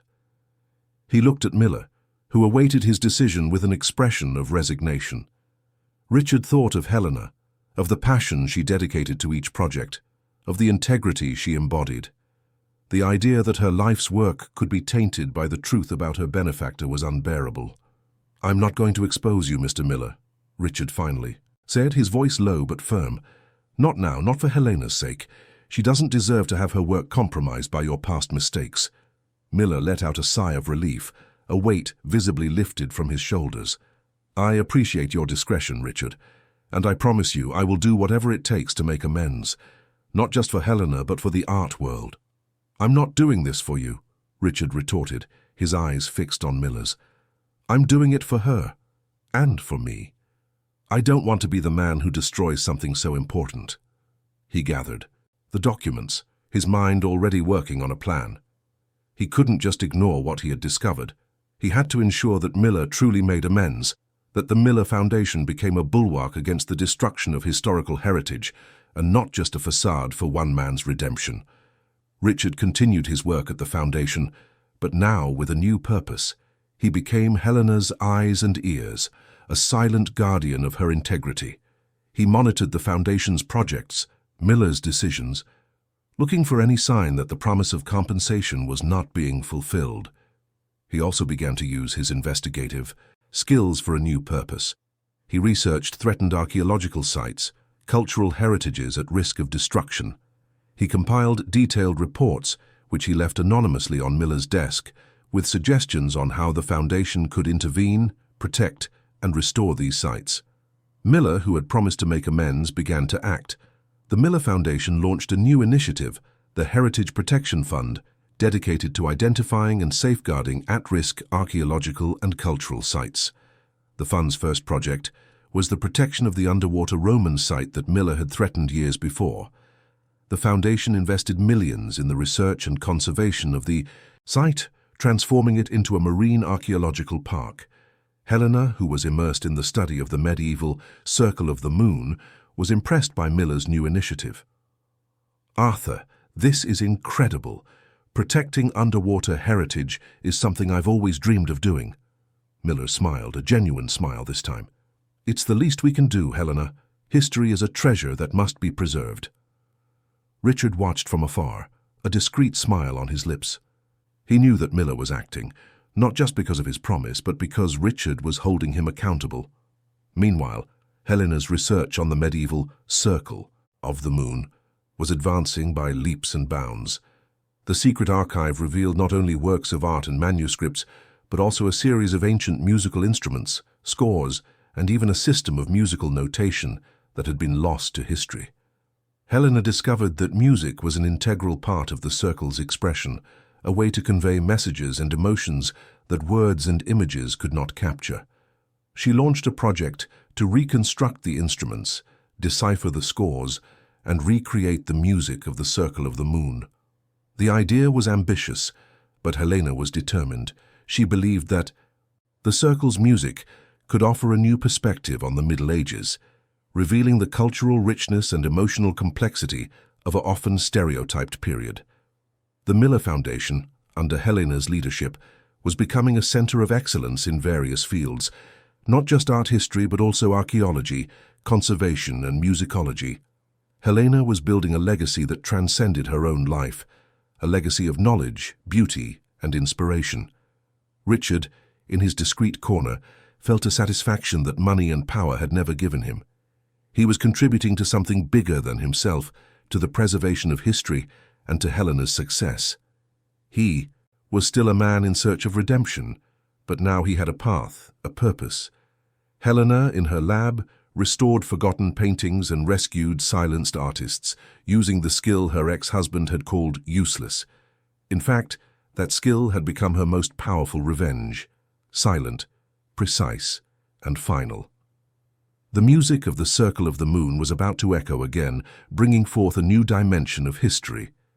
And Richard, the archive clerk, was becoming a silent guardian of the truth, an agent of change behind the scenes at the Miller Foundation. the recreation of the medieval circle of the moon's music became Helena's most ambitious project. She assembled a team of musicologists, luthiers, and musicians specializing in ancient instruments. The task was Herculean, to reconstruct instruments from sketches and descriptions in the manuscripts, to decipher an unknown system of musical notation, and finally, to bring to life melodies that had not been heard for centuries. Helena believed that music was the key to understanding the soul of the circle. The scores, filled with symbols she had already found in the visual works, revealed a harmonic and melodic complexity surprising for the time. It was not the sacred and monotonous music expected of the Middle Ages, but vibrant compositions full of emotion and, at times, a deep melancholy. The team spent months in the Foundation's music lab, an acoustically perfect space, building replicas of medieval lyres, harps, flutes, and drums. Each instrument was a work of art in itself, made with the same materials and techniques described in the Circle's diaries. With each note that echoed through the Foundation's halls, Helena felt she was connecting with those artists of the past, hearing their voices through time. The culmination of this project was a special concert, held in an old, Gothic cathedral that the Miller Foundation had helped restore. The event was broadcast globally, and the anticipation was immense. Helena, on stage, presented the history of the Circle of the Moon and the importance of its music. When the musicians began to play, a reverent silence fell over the cathedral. The melodies, ethereal and powerful, filled the space, transporting the audience to a distant time. The Circle's music was a fusion of sounds that defied modern classifications, with complex harmonies and hypnotic rhythms. It spoke of freedom, of the search for knowledge, of love, and of resistance. The reaction was unanimous. Music critics and historians hailed the concert as a transcendental event, a rediscovery that would change the understanding of medieval music. The music of the Circle of the Moon became a cultural phenomenon, with albums recorded and world tours planned. Helena once again had proven her genius. Meanwhile, the dynamic between Richard and Arthur Miller had transformed into a strange alliance. Richard continued his work in the archives, but his influence behind the scenes grew. He became Miller's eyes, the man who identified problems before they became crises. His analytical skills and his cunning, once used for questionable purposes, were now employed to protect the Foundation and its heritage. Miller, in turn, began to trust Richard. He realized that Richard's brutal honesty, combined with his intelligence, was a valuable asset. He consulted him on strategic issues, asking for his opinion on new projects and investments. The relationship between them was one of mutual respect, though still permeated by a latent tension. The Heritage Protection Fund, Miller's initiative inspired by Richard's discoveries, was thriving. Under Richard's discreet supervision, the fund had safeguarded several archaeological sites and restored historical monuments around the world. Miller, in his speeches, always made a point of mentioning the importance of constant vigilance and integrity in protecting heritage, words that Richard knew were a veiled nod to his own influence. Richard, who had once felt like an outcast, now found a purpose. He was no longer the man who destroyed, he was the man who protected. He was no longer the man who sought profit at any cost. He was the man who valued history and culture. One night, after the Circle of the Moon concert, Richard was backstage, watching Helena receive applause.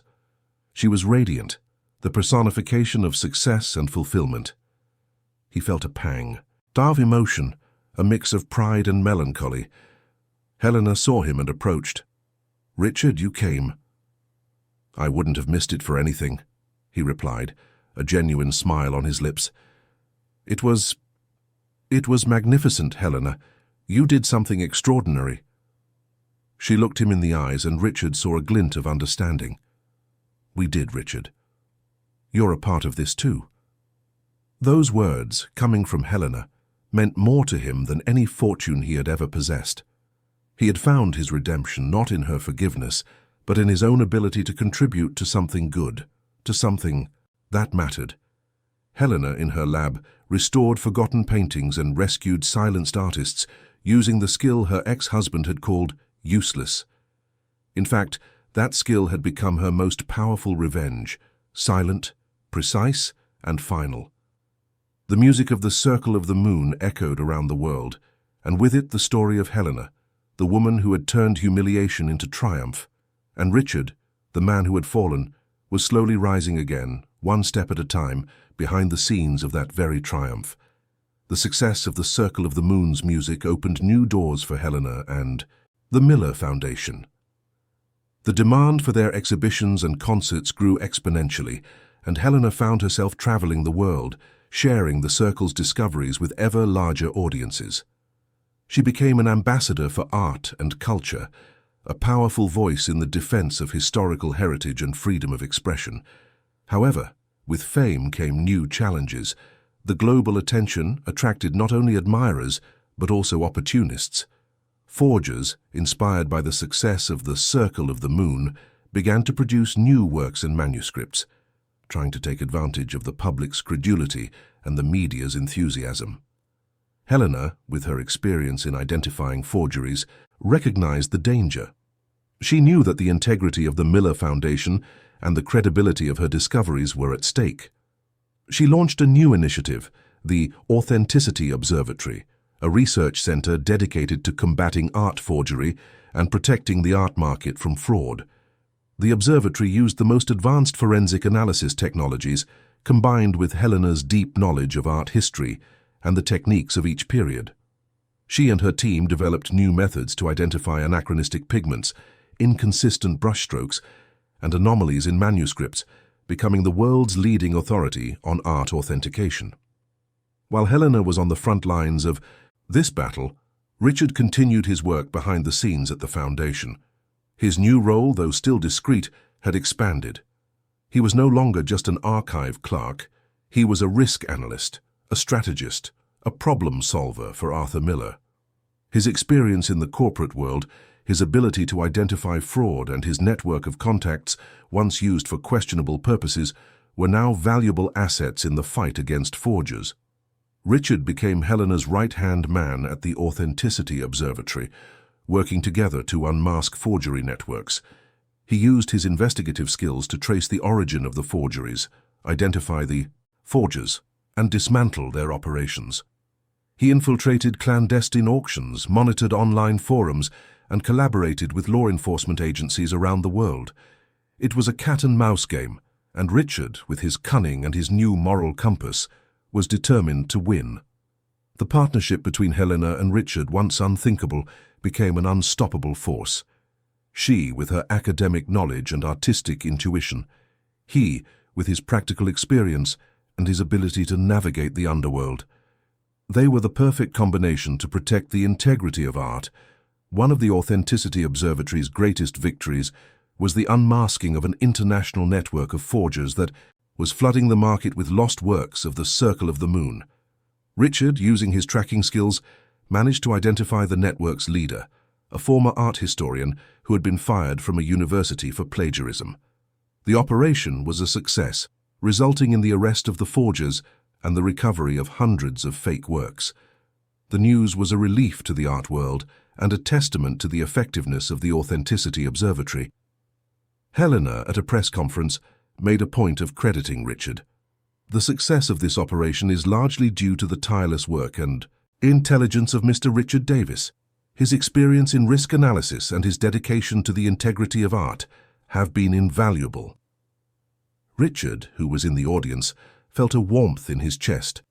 The public recognition from Helena, the woman he had humiliated, was the greatest reward he could wish for.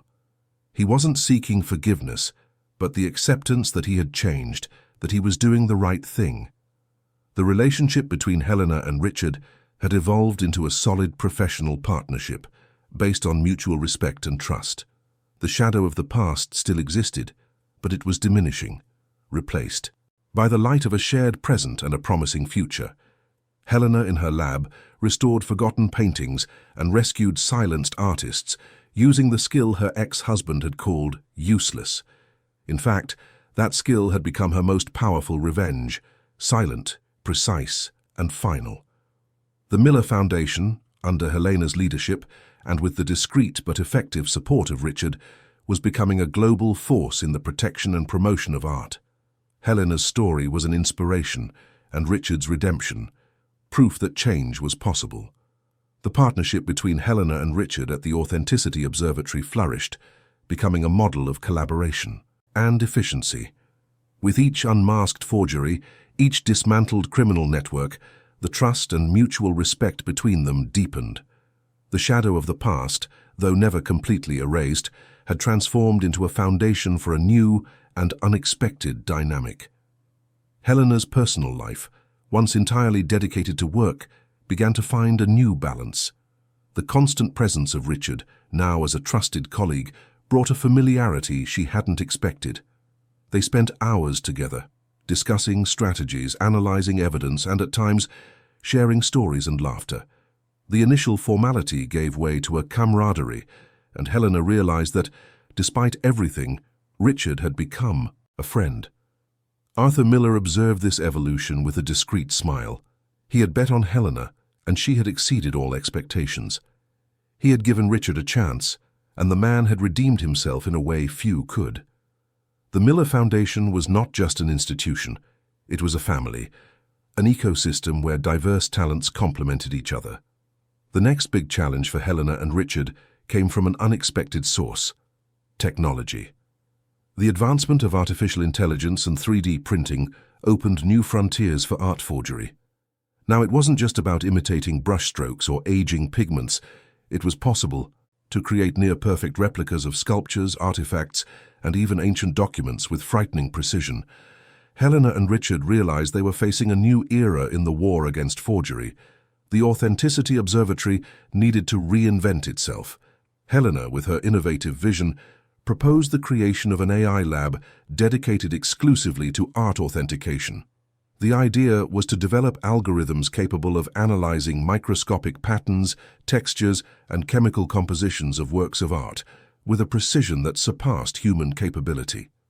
Richard, with his strategic mind, saw the potential and the risks. He knew that technology could be a double-edged sword. He dedicated himself to researching the vulnerabilities of AI systems, looking for ways to protect the algorithms from forgeries and manipulations. He became the Foundation's expert in art cybersecurity, ensuring that the tools developed to combat fraud could not be used to commit it. The partnership between them deepened even further. Helena brought the artistic vision and historical knowledge, Richard, the technological expertise and strategic mind. They complemented each other in a way that made them invincible. Amid this frenzy of innovation, an unexpected event brought the complexity of their relationship to the forefront. During an international conference on art authentication, Helena and Richard were invited to present their findings. After the presentation, during a gala dinner, an art collector, who had been a victim of a forgery unmasked by the observatory, aggressively confronted Richard. You ruined my collection. You made me lose millions," the collector shouted, trying to assault Richard. Richard, who had learned to control his impulses, remained calm. But before he could respond, Helena intervened, placing herself between them. "Sir, the Authenticity Observatory protects the integrity of art. If your collection contained forgeries, the responsibility lies with those who sold them, not with those who unmasked them." She defended Richard with a ferocity that surprised everyone, including Richard himself. The collector, intimidated by Helena's stance and the attention the scene was attracting, backed down. Later, when they were alone, Richard looked at Helena. "You didn't have to do that." "Yes, I did," she replied, her eyes fixed on his. "You're part of my team, Richard, and I protect my team." At that moment, Richard realized that redemption was not just about doing the right thing, but about being accepted, being valued, being protected. And Helena, the woman he had tried to destroy, was offering him all of that. Helena's personal life also began to open up to new possibilities. She had met an art historian, a kind and intelligent man who shared her passion for art and history. They started dating, and Helena allowed herself to explore the possibility of a new relationship, a new form of happiness. Richard watched this with a mix of feelings. There was a pang of jealousy, yes, but also a genuine satisfaction. He wanted Helena to be happy. He had learned that love was not about possession, but about the well-being of the other. Helena in her lab restored forgotten paintings and rescued silenced artists using the skill her ex-husband had called useless. In fact, that skill had become her most powerful revenge, silent, precise, and final. The Miller Foundation, under Helena's leadership and with Richard's support, was at the forefront of protecting art in the digital age. Helena's story was an inspiration, and Richard's redemption, proof that change was possible. The era of artificial intelligence and 3D printing brought unprecedented challenges to the world of art authentication, but Helena and Richard, with the Authenticity Observatory, were up to the task. The Miller Foundation's AI lab became a center of excellence, developing algorithms capable of detecting the most subtle anomalies in works of art, surpassing human perception. The partnership between Helena and Richard had solidified into an almost perfect symbiosis. She brought the vision, intuition, and deep knowledge of art history. He, the strategic mind, technological expertise, and the ability to anticipate the forger's moves. Together, they were a formidable force, protecting the global cultural heritage from a new generation of fraud. Helena's personal life also flourished. Her relationship with the art historian, Dr. Elias Vance, had deepened. Elias was a kind, intelligent, and art-passionate man who understood and supported Helena's dedication to her work. They shared long conversations about art, history, and philosophy, and Helena found in him a safe harbor, a space of tranquility amidst her hectic life. Richard observed Helena's happiness with a mix of feelings. The pang of jealousy he felt at first had subsided, replaced by a mature acceptance. He had learned that love was not about possession, but about the well-being of the other. He wanted Helena to be happy, and Elias seemed to be the right man for her. His own journey of redemption continued. He had found a purpose at the Miller Foundation, a place where his skills were valued and used for good. He dedicated himself to the Authenticity Observatory with renewed passion, feeling that each unmasked forgery was another step in his own redemption. The Miller Foundation, under Helena's leadership, was preparing for its biggest project yet, the creation of a global interactive museum, the Museum of Hidden History. The idea was to use the discoveries of the Circle of the Moon, both Renaissance and medieval, and other silenced voices of art history, to create an immersive experience where visitors could explore the alternative narratives of art and culture.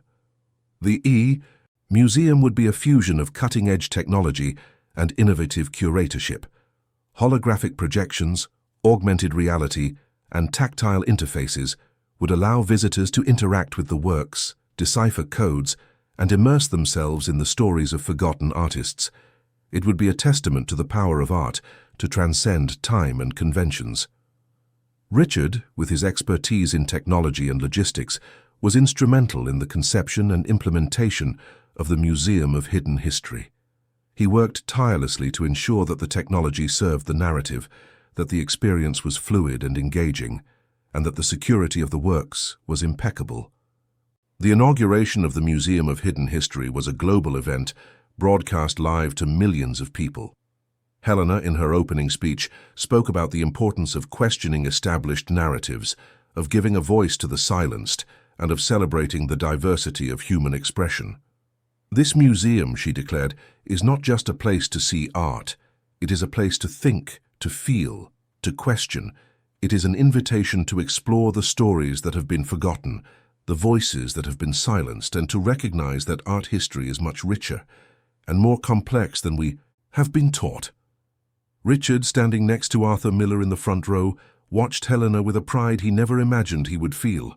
She was at the peak of her power, an unstoppable force of knowledge and passion. He had tried to destroy her, but she had risen again, stronger and more brilliant than ever. After the speech, Elias Vance approached Helena, his eyes shining with admiration. He kissed her gently, and Helena returned it with a radiant smile. Richard saw the scene and felt a pang of something that was not jealousy but a peaceful acceptance. He had found his place not by her side as a romantic partner, but as an ally, a friend, a guardian. The Miller Foundation, under Helena's leadership, was becoming a beacon of innovation and inclusion in the art world. Helena's story was an inspiration, and Richard's redemption, proof that change was possible. The Museum of Hidden History opened its doors to the public, and the response was overwhelming. Lines formed daily, and visitors left amazed, with a new perspective on art and history. Helena, in her lab, restored forgotten paintings and rescued silenced artists, using the skill her ex-husband had called useless.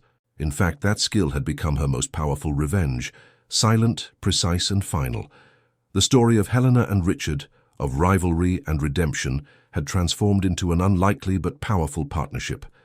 They had found their places in the world, each contributing to a legacy that transcended their own lives.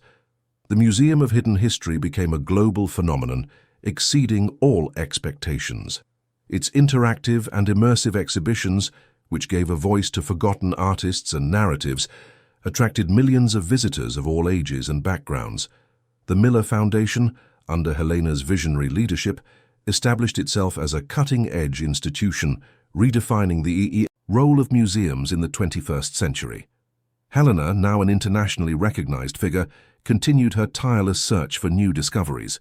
The museum's success did not slow her down. On the contrary, it pushed her to explore new horizons. She launched ambitious projects to digitize and preserve at-risk art collections in conflict zones, using drones and artificial intelligence to document and protect threatened cultural heritage. Her relationship with Elias Vance flourished. They married in an intimate ceremony surrounded by friends and family, including Arthur Miller, and, to the surprise of many, Richard. The union of Helena and Elias was a testament to the capacity for healing and new beginnings, a new chapter in her personal life that harmonized perfectly with her professional success. Richard, for his part, had found his own path. He remained a key figure at the Miller Foundation, leading the Authenticity Observatory and acting as a strategic consultant for Arthur Miller. His reputation had been gradually restored, not by money or power, but by the integrity of his work and his dedication to the cause of art. He had become a mentor to young professionals at the foundation, sharing his experience and warning them about the dangers of unchecked ambition. He also dedicated himself to social projects, using his skills to help underserved communities preserve their own cultural heritage, a form of redemption that went beyond the art world. The dynamic between Helena and Richard had transformed into a respectful and lasting friendship. They were colleagues, allies, and, in a way, family. The past, with its pain and humiliations, had been reframed, transformed into a foundation for a present of collaboration and a future of hope. One day, while Helena and Richard were reviewing plans for a new exhibition on African rock art, Richard found an old newspaper article in a digital archive. It was a report on the opening of Helena's first art gallery years ago, before her marriage to him. The photo showed a young, radiant Helena, full of dreams. He read the article, and a melancholic smile appeared on his lips. He remembered how he had discouraged her, how he had underestimated her. He remembered how he had called her useless. Helena, noticing his quietness, asked, "What is it, Richard?" He showed her the article. "I was wrong, Helena. About everything, about you, about the value of art, about what really matters in life." Helena took the article, her eyes scanning the words. She smiled. "We all make mistakes, Richard. The important thing is what we do with them." She placed her hand on his shoulder. "You found your way, Richard, and I'm grateful to have you by my side." At that moment, Richard felt a peace he had never experienced. Redemption was not a single event, but a continuous process, a journey of self-discovery and contribution. He had lost everything, but he had gained something much more valuable, a purpose, a community, and self-acceptance. The Miller Foundation continued to thrive, expanding its reach and impact. The Museum of Hidden History inspired other museums to rethink their own narratives, promoting a more inclusive and diverse view of art history. Helena, in her lab, restored forgotten paintings and rescued silenced artists, using the skill her ex-husband had called useless. In fact, that skill had become her most powerful revenge, silent, precise, and final. The story of Helena and Richard was a testament to the power of resilience, the ability to overcome, and the possibility of redemption. They had proven that even from the ashes of a painful past, new and beautiful stories could emerge. The narrative of Helena and Richard, though with a seemingly complete cycle of redemption and success, did not end with a period, but with an ellipsis, suggesting the continuity of life and its complex plots. The future, as always, held new surprises and challenges, and the Miller Foundation, under Helena's leadership, was more than prepared to face them. Years passed. The Museum of Hidden History established itself as a cultural icon, and Helena's methodology for art authentication, powered by AI and Richard's expertise, became the global standard. Helena, now a legendary figure, continued to inspire generations of art historians and conservators. Her personal life with Elias was a haven of peace, and the family they built was her greatest treasure. Richard, for his part, had become a respected and influential figure behind the scenes at the foundation. His redemption was complete, not only in the eyes of others, but more importantly in his own eyes. He had found a purpose and a peace that money and power could never buy. He and Arthur Miller maintained a relationship of respect and friendship, with Miller, now elderly, increasingly entrusting Richard with the reins of the foundation's strategic management. However, the art world, always in motion, presented a new and intriguing mystery. An ancient artifact discovered in an archaeological dig in Patagonia was brought to the Miller Foundation for analysis. It was a small obsidian statuette, with carvings that did not correspond to any known culture. Carbon-14 dating placed it in a period before any advanced civilization in the region. Helena, with her passion for unraveling the unknown, dove into the research. The statuette seemed to carry a peculiar energy, and the symbols carved on it, though different, evoked the same sense of mystery and hidden knowledge that she had found in the circle of the moon. Richard, with his analytical mind, was the first to notice a correlation. Using the AI algorithms developed for the Authenticity Observatory, he compared the patterns of the statuette's carvings with thousands of other symbols from ancient cultures.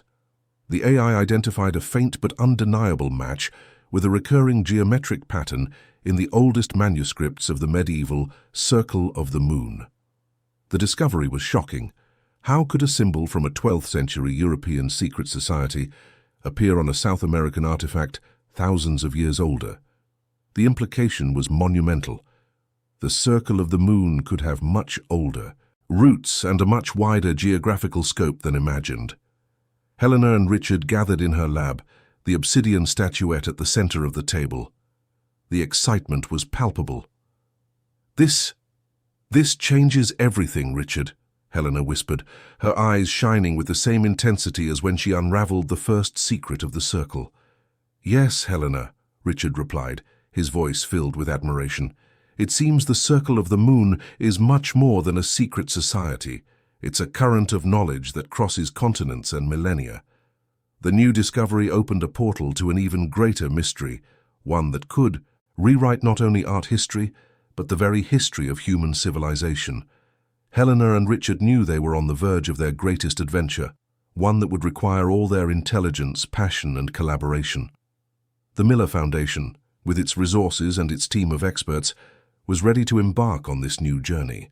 The Museum of Hidden History, which celebrated forgotten narratives, was about to add a chapter that would challenge the very notion of history. Helena, in her lab, restored forgotten paintings and rescued silenced artists, using the skill her ex-husband had called useless. In fact, that skill had become her most powerful revenge, silent, precise, and final. The story of Helena and Richard, of rivalry and redemption, had transformed into an unlikely but powerful partnership, which now extended to unraveling the deepest secrets of humanity. The past, the present, and the future intertwined in a tapestry of mystery and discovery. The obsidian statuette from Patagonia became the new epicenter of research at the Miller Foundation. Helena and Richard, with their multidisciplinary teams, dove headfirst into this enigma that promised to redefine the understanding of human history. The correlation identified by the AI between the statuette's carvings and the symbols of the medieval Circle of the Moon was just the tip of the iceberg. In-depth analysis of the statuette revealed that it was not just a ritualistic object, but a complex stellar mapping device similar to the Renaissance medallion, but with much older technology and symbology. When activated under certain astronomical conditions, the statuette projected a celestial map that did not correspond to any known era, but to a stellar alignment thousands of years in the past. Richard, with his expertise in technology and cryptography, realized that the statuette was a key to deciphering a global knowledge system, a communication network that transcended cultures and eras. He and his team began to develop advanced software to simulate the stellar alignments indicated by the statuette, searching for patterns and coordinates that could lead to other artifacts or sites. Helena, for her part, delved into the symbology and history of pre-Columbian civilizations, seeking parallels and connections with the patterns of the Circle of the Moon. She found evidence that the idea of a hidden knowledge, transmitted through symbols and artifacts, was a constant in various ancient cultures, suggesting a common origin or a mutual influence that challenged existing theories of cultural diffusion. The research led them to a bold hypothesis. The Circle of the Moon was not a Renaissance or medieval invention, but a much older organization, perhaps millennial, that operated in secret to preserve and transmit a universal knowledge about the cosmos, nature, and the human condition. This organization, which Helena began to call the Order of the Crescent Moon, seemed to have left its mark on different cultures, adapting its symbology and methods according to the local context. The discovery that the obsidian statuette was one of many devices of this order scattered around the world opened a new chapter in the history of the Miller Foundation. The search for these artifacts, which Helena and Richard dubbed lunar keys, became the Foundation's new mission. Arthur Miller, now in his final years, observed the enthusiasm of Helena and Richard with deep satisfaction. He knew he had made the right choice in entrusting Helena with the future of the Foundation, and Richard, the man he had rescued, had become a fundamental pillar of this new era of discoveries.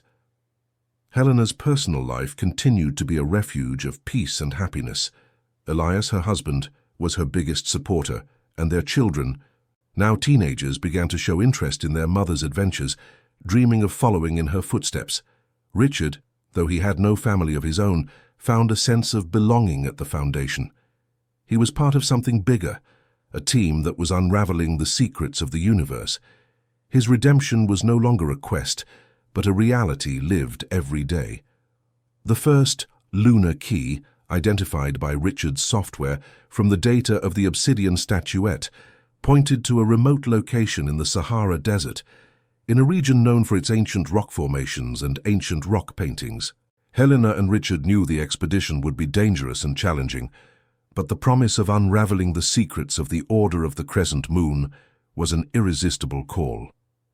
They were about to embark on a journey that could rewrite the history of humanity, revealing a network of knowledge that connected the most distant past to the most promising future. Helena, in her lab, restored forgotten paintings and rescued silenced artists using the skill her ex-husband had called useless. In fact, that skill had become her most powerful revenge, silent, precise, and final. The story of Helena and Richard, of rivalry and redemption, had transformed into an unlikely but powerful partnership, which now extended to unraveling the deepest secrets of humanity. The past, the present, and the future, intertwined in a tapestry of mystery and discovery. The expedition to the Sahara Desert was the most challenging and revealing of all. Guided by the coordinates of the obsidian statuette and Richard's software, Helena and her team, now with Richard as her right-hand man in the field, found a rock formation that at first glance seemed natural. However, detailed analysis revealed that it was an artificial structure, camouflaged by the erosion of time and sand. Inside the structure, a hidden chamber revealed a treasure that surpassed all expectations. It was not just artifacts or manuscripts, but a complete library, preserved in almost perfect condition. The walls of the chamber were adorned with hieroglyphs and rock paintings that told the story of the Order of the Crescent Moon, from its origins in a pre-Diluvian civilization to its dispersal across different continents. The library contained papyrus scrolls, clay tablets, leather codices, and even metal discs with inscriptions detailing advanced knowledge of astronomy, mathematics, medicine, and philosophy. The Order was not just a secret society, it was a guardian of knowledge, a global network of sages dedicated to preserving the wisdom of humanity through ages of obscurantism and cataclysms. Helena, her heart pounding, found a codex that seemed to be the Order's central record.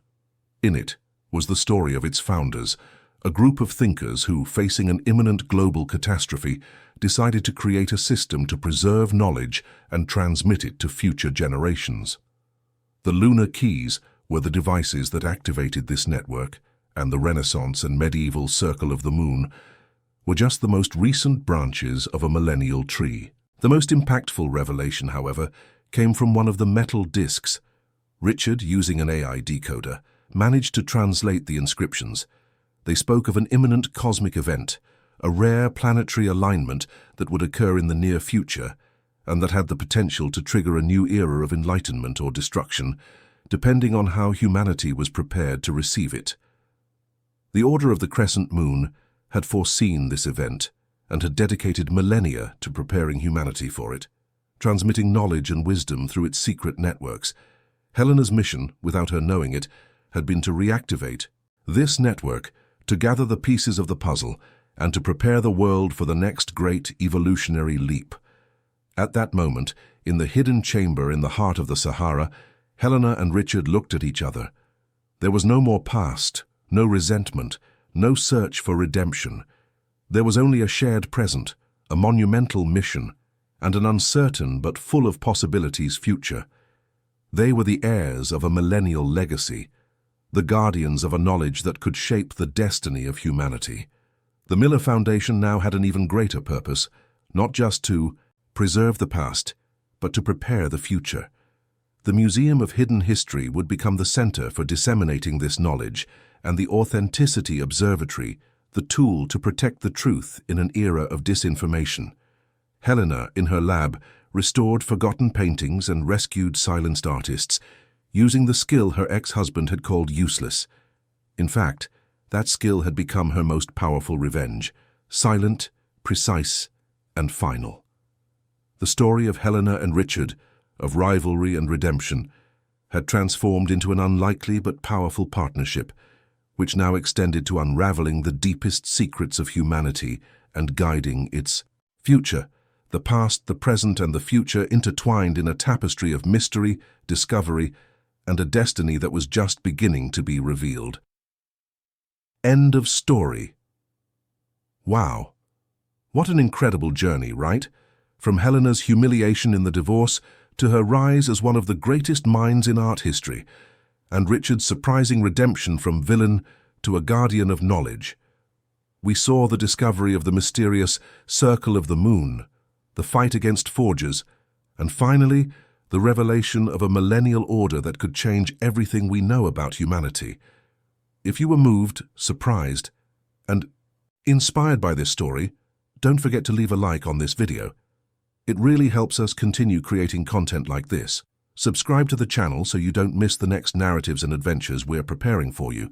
And of course, leave your comment below telling us what the most memorable moment was for you and what you thought of the ending. We'd love to know your opinion. Share this story with your friends and family who love mystery, art, and thrilling twists. And if you're eager for more, don't worry. To the left of your screen, you'll find a playlist packed with other incredible stories that will grab your attention from start to finish. Click there and embark on new adventures.